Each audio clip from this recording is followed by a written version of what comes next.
como sabedes, hoxe celebrase o Día dos Autores Europeos. O Día dos Autores Europeos é unha iniciativa da Comisión Europea para dar a coñecer a diversidade cultural de Europa. Entón, ímolo celebrar cunha lectura ininterrumpida de diferentes autores europeos. Empezamos por primeiro da ESO.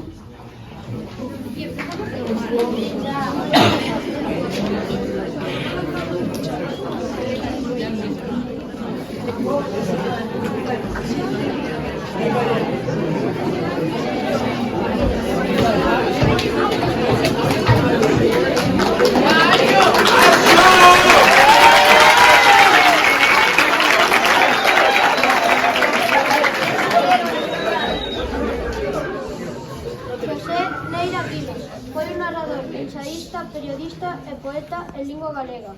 Emigrou a Buenos Aires en 1949.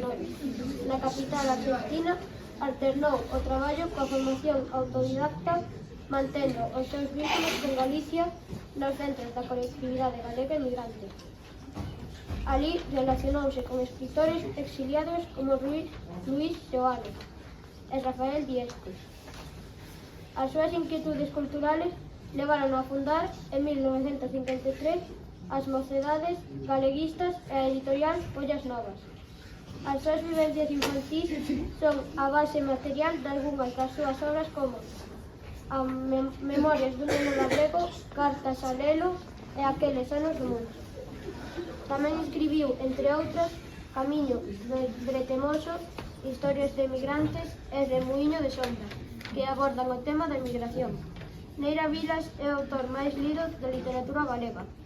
Neste día dedicado aos autores europeos, imos ler un capítulo de Memorias dun neno labrego que narra en primeira persoa a historia de Balbino, un rapaz de aldea, como quen di un ninguén. A voz de Balbino convírtese nun terrible escaparate das injusticias e da miseria que rodeaba a vida rural galega. Memorias dun neno labrego convertiuse no maior best-seller de todos os tempos, traducida a varios idiomas. Eu son Balbino, un rapaz de aldea, como quen dis un ninguén, e ademais pobre, porque da aldea tamén é Manolito, e non hai quen lle atusa. A pesares do que lle aconteceu por causa miña. No verán ando descalzo, o pó quente dos camiños faime alancar. Magóame as areas e nunca falta algunha brocha para espetárseme nos pés. Érgome con noite pecha as 2 ou as 3 da mañá para ir co gando, restrebar ou xuntar mordos. Cando amañece xa me doi o lombo e as pernas, pero o día comeza. Sede, sol, moxarde no inverno frío, ganas de estar aseo o pé do lume, muiños apeados, paladurias de neve e lobos. Os brazos son como as peteiras para encolgar farrapos, murnas ridas de 200 e saben desto os nenos da vida. Eles ignoran o que eu penso mentre foto un mucho de caldo con pera, ou o que sinto cando estou no monte silvestre, aterecido vendo por entre a chuvia un racimo de tremosa en cada árbol. Non está funcionando, non? A aldea é unha mestura de lama e fútbol, onde os cans ouvean e a xente morre cando está ben. Como día madriña, os rapaces somos tristes, enredamos, corremos tras dos foguetes e atarrimos, pero somos tristes. Temos a pobreza e os trafegos da terra animados nos olhos.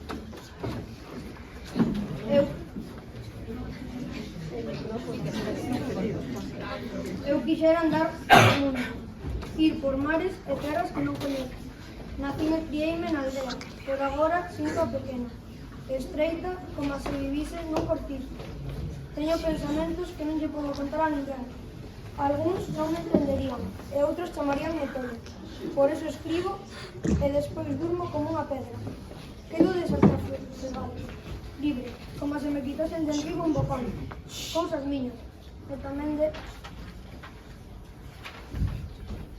de Smith, o capitán que estivo na guerra e cando voltou para casa puxose a escribir todo o que lle acontecera. Así está nun libro que me trouxo Landeiro. Se eu fixes un libro, nin falar. O galla que non me atego a camerlo. Daríame vergoña. E non para galir, porque nel devorto todo o que sinto. Moi pouca xente o fala. Todos abren o peteiro para dúas cousas. Para decir a verdade ou para rodearse dela. Na miña casa non me comprendían. E outro tanto acontéceme na do Landeiro. Eso é o peor que lle pode suceder a un. Pero a moita xente non se lle dá. Eu non sei se esvarío. Vexo o mundo de arredor de min e adoezo por entendelo. Vexo sombras e luces, nubeiros que viaxan, lume, árbores. Que todo isto? Ninguén me di. Poño por caso para que sirven as estrelas, nin onde morren os páxaros. Sei de certo que moitísimos anos antes de nacer eu xa había sol e penedos e fuxía a auga polo río. E estou seguro de que todo seguirá igual despois de que eu morra. Virá máis xente e máis tripando uns nos outros, esquecéndose adrede dos que morreron como se non houvesen vivido. Escribir no caderno, quen o diría? É como baldeirar o corazón, parece un milagre, pois ao fin de contas non pasa de ser unha conversa comigo mesmo. Pero para min é un milagre todo, dende as pingueiras da chuvia ata o canto do grilo. Aínda que se me ocurrise facer un libro, como fixo Smith, de pouco valería o que contase. Smith estivo na guerra, e eu son apenas o neno, como me chaman na casa, son Balbino, un rapaz da aldea, un ninguén.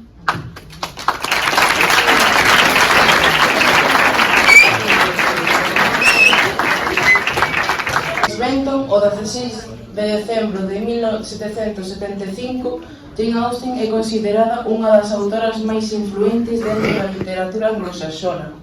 De inicio precoz, escribiu varias obras de nena que serían compiladas anos despois da súa morte. Foi Sentido e sensibilidade, en 1811, a súa primeira obra publicada e coa que conseguiu certo nome dentro do mundo literario.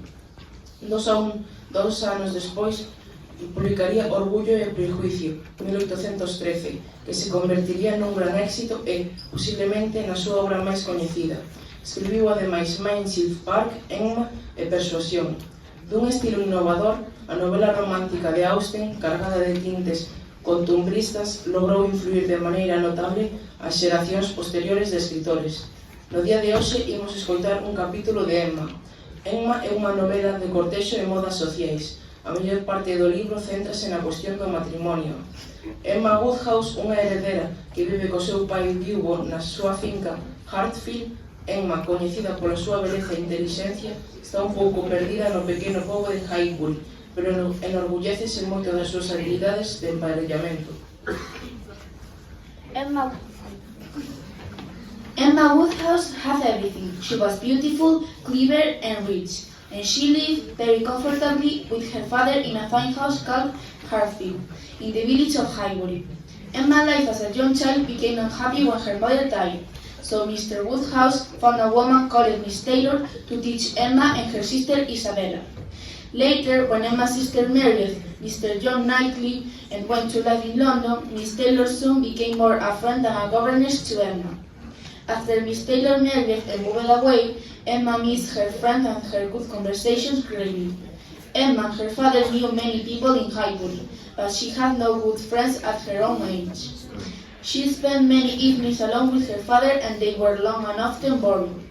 One evening, after supper, another friend of the family walked into the room.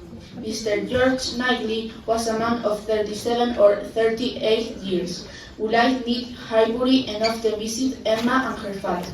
His brother John was married to Emma's sister, Isabella. "Shall I tell you about Miss Taylor's wedding, Mr. Knightley?" said Emma, trying to sound happy.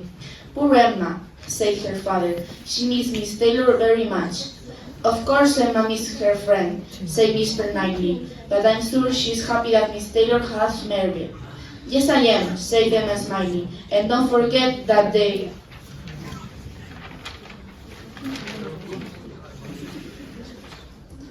married because of me. I decided 4 years ago, when you all said that Mr. Weston didn't want to marry again." Oh dear, said Mr. Woodhouse. Please don't matchmake anymore, Emma. Things always happen as you say they will. But, Papa, I love matchmaking, replied Emma, laughing.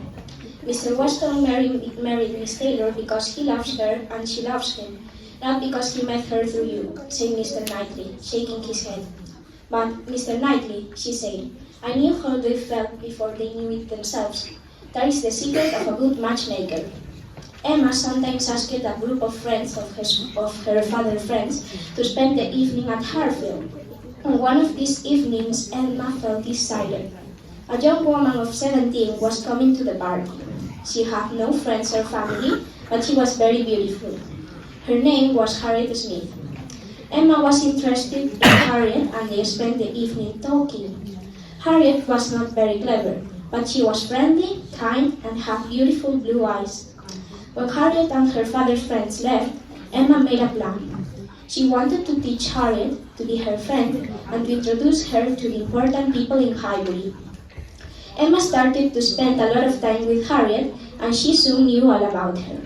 Harriet told her about her friends, the Martins.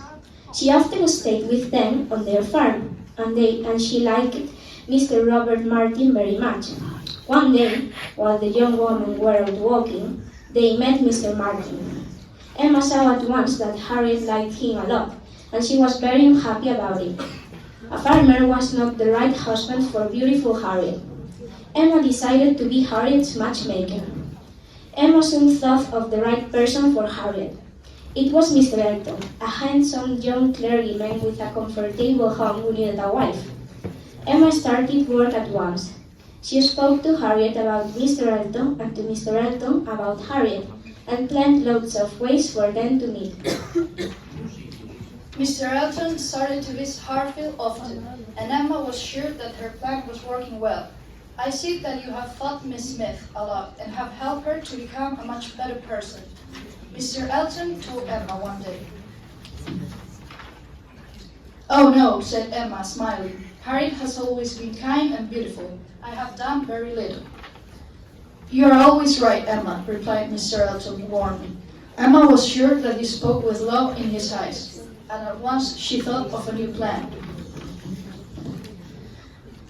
Would you like me to take a picture, Harriet? Emma asked one day in front of Mr. Elton. Harriet wasn't sure, but Mr. Elton thought that it was a wonderful plan. Emma began at once. She was a good painter and soon finished the picture. Do you think that it is a nice picture, Mr. Elton? Asked Emma, smiling. It is the best picture I have ever seen. It's quite beautiful. You are a very clever painting, Emma, said Mr. Elton. I shall take it to London for a frame at once. He is very handsome and just right for Harriet, Emma thought to herself, but I find him boring. While Mr. Elton was in London, Harriet arrived at Harfield one morning with a big surprise. Emma, you will never believe it, she said excitedly. Mr. Martin has asked me to marry him. Emma was not happy when she saw that Harriet wanted to say yes to Mr. Martin. You cannot marry him, Harriet, she said coldly. He's only a farmer. If you marry him, we could not be friends. I could not visit a farmer's wife. Poor Harriet. She did what Emma told her and wrote to Mr. Martin to say no, but she was very unhappy. Another person was also unhappy when he heard the news. Mr. Knightley knew Mr. Martin well, and he liked him a lot. He was very angry when Emma told him Harriet's answer. Did you tell Harriet not to marry him, Emma? He asked. Yes, I did, replied Emma, smiling sweetly. But Mr. Martin is a kind, intelligent man. He has a fine home and a farm. The Harriet was lucky that he liked her. Harriet has no family and she couldn't find a better husband. You have been no friend to Harriet, Emma, he said crossly. Emma did not like Mr. Knightley to be angry with her, but she was sure that she was right. You're wrong, Mr. Knightley, she said.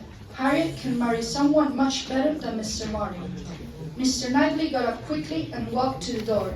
Good morning to you, he said coldly and laughed. Antoine de Saint-Exupéry, novelista y aviador francés. Sus experiencias como piloto fueron a menudo su fuente de inspiración. Su interés por la mecánica y la aviación se remonta a la infancia. Durante la Segunda Guerra Mundial luchó con la aviación francesa en misiones peligrosas, en especial sobre Arras, en mayo de 1940. Con la caída de Francia marchó a Nueva York, donde contó esta experiencia en Piloto de Guerra, en 1942. Sin desconocer las amenazas que la época hacía pesar sobre el respeto del hombre, como declara en Carta a un rehén, 1943. Optó por la parábola El Principito, 1943, una fábula infantil de contenido, lirismo e ilustrado por él mismo, que le dio fama mundial. En El Principito, la autora afirma haber conocido al singular personaje que daba título al libro 6 años atrás, en el desierto del Sahara, después de haber sufrido un accidente de avión, y nos cuenta su historia. El Principito procedía de un asteroide tan pequeño que bastaba con desplazar un poco la silla hacia atrás para ver continuamente la puesta del sol. Un día brotó del suelo una rosa. El Principito se enamoró de ella, pero no pudiendo soportar su orgullo y presunción, decidió abandonar el asteroide y emprendió un viaje que lo llevó a otros pequeños planetas. En cada uno de ellos vivía un único personaje que, como seguida aprecia el lector, encarna un efecto humano: la vanidad, el egoísmo, la ambición.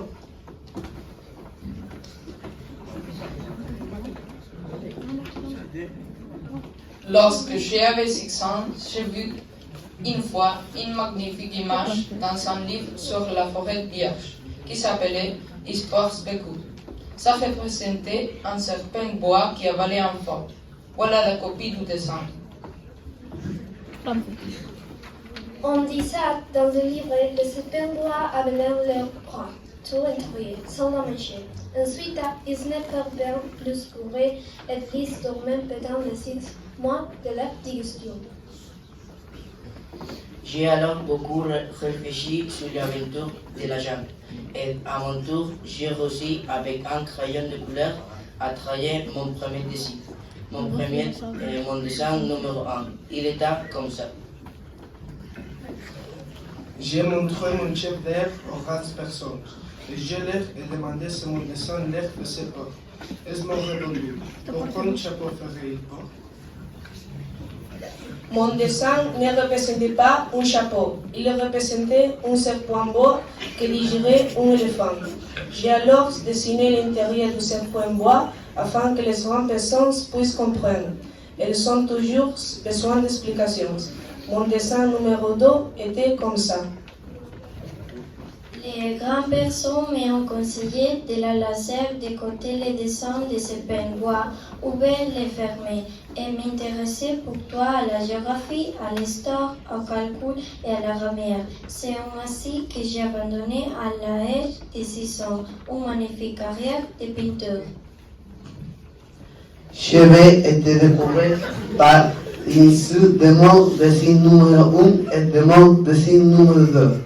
Les grandes personnes ne comprenaient jamais rien toutes seules et c'est fatigant pour les femmes de toujours leur donner des explications.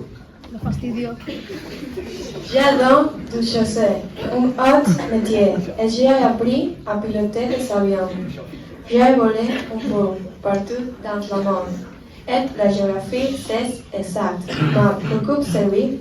Je vais reconnaître du premier coupon d'or, la Chine, de l'Arizona. C'est utile, ce lion est gère pendant la nuit. J'ai tiré une course marquée des contacts avec des jeunes riches. J'ai beaucoup chez les grands personnes. Je laisse à bout des experts. Quand il n'y a pas ton améliore mon opinion. Quand j'ai rencontré un qui me paraissait un peu lucide, j'ai fait l'expérience sur elle et moi, dessin numéro 1, que j'ai toujours conservé.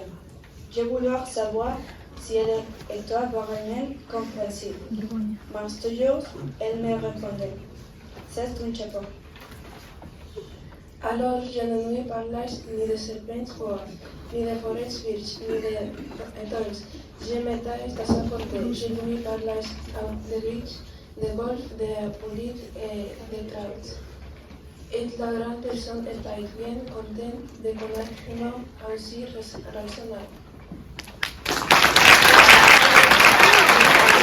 La poeta, dramaturgo y soldado español. Es ampliamente considerado una de las máximas figuras de la literatura española. Fue el autor del ingenioso hidalgo Don Quijote de la Mancha. novela conocida habitualmente como El Quijote, que lo llevó a ser mundialmente conocido y a la cual muchos criticaron han descrito como la primera novela moderna, así como una de las mejores de la literatura universal, cuya cantidad de ediciones y traducciones solo es superada por la Biblia. A Cervantes se le ha dado un apelativo de príncipe de los ingenios.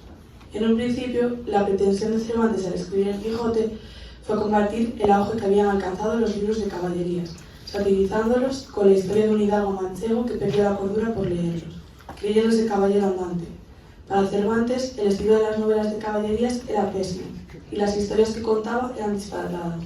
A pesar de ello, a medida que iba avanzando el propósito inicial, fue superado, y llegó a construir una obra que reflejaba la sociedad de su tiempo y el comportamiento humano. Escuchamos un capítulo del Quijote.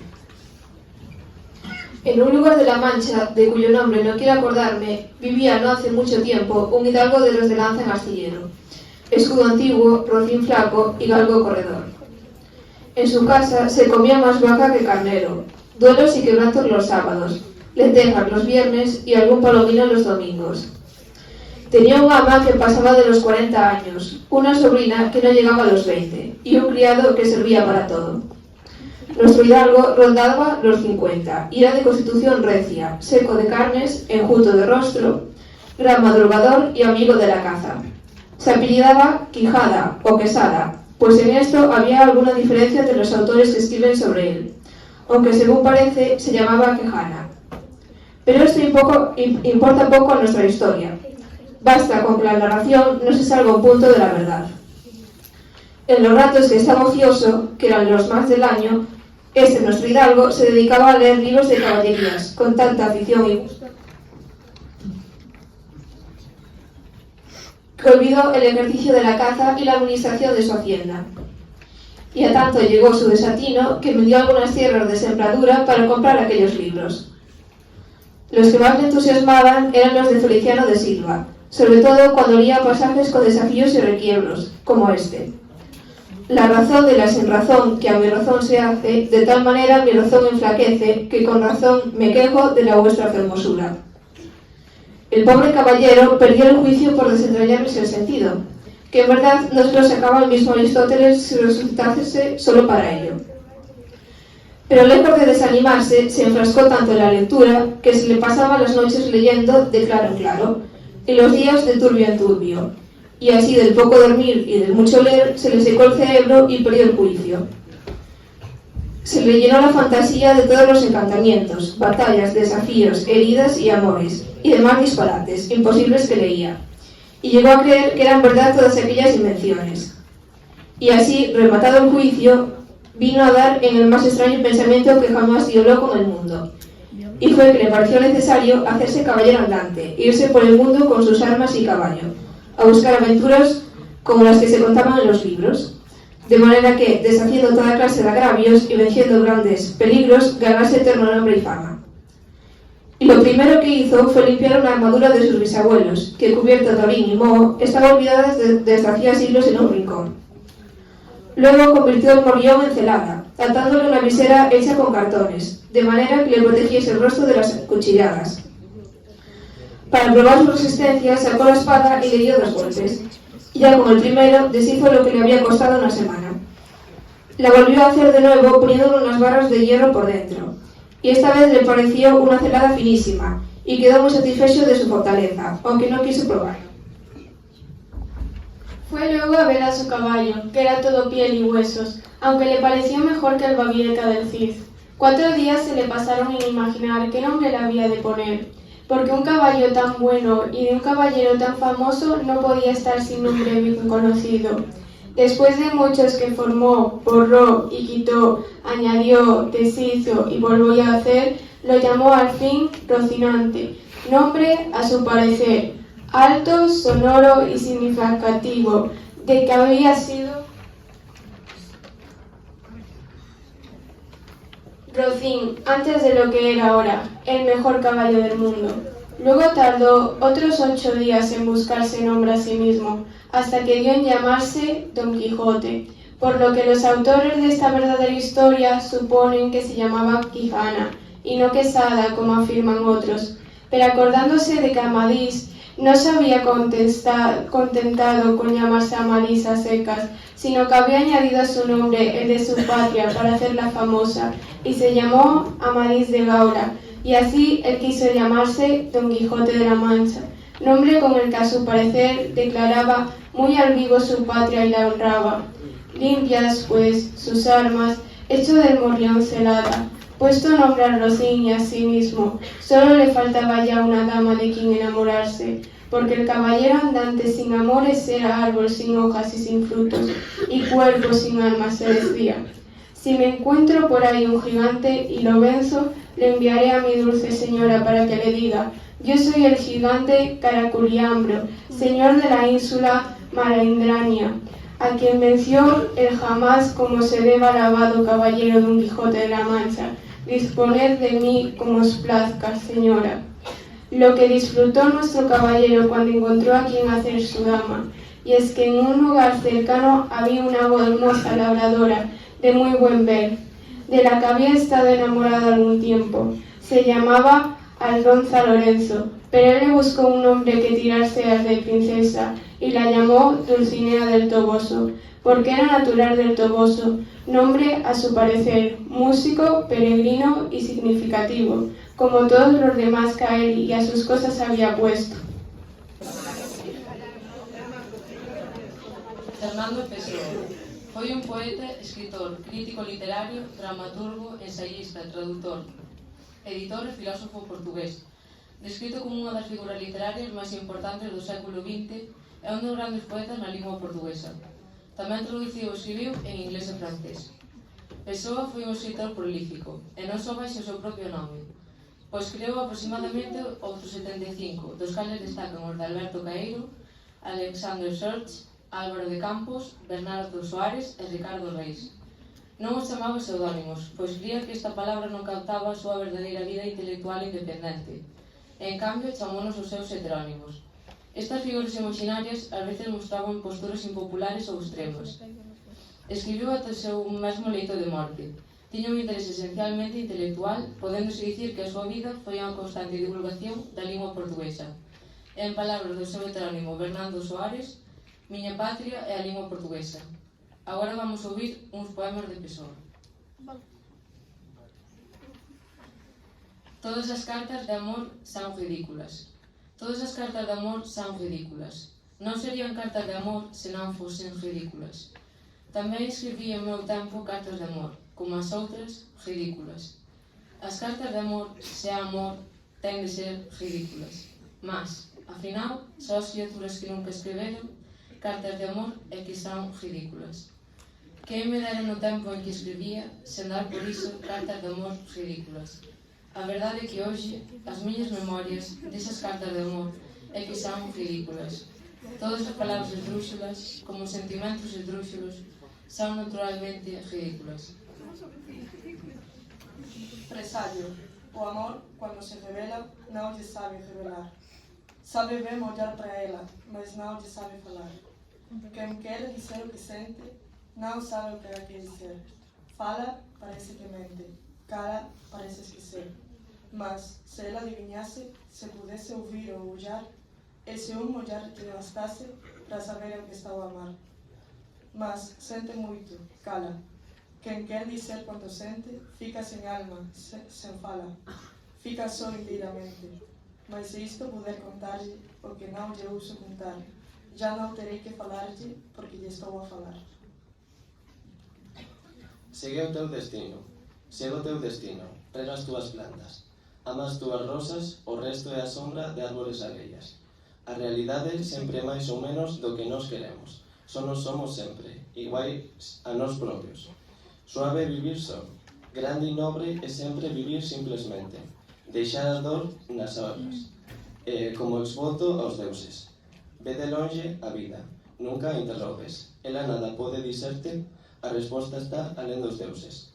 Más serenamente imita o Olimpo, no teu corazón, os deuses ao deuses porque non se pensan.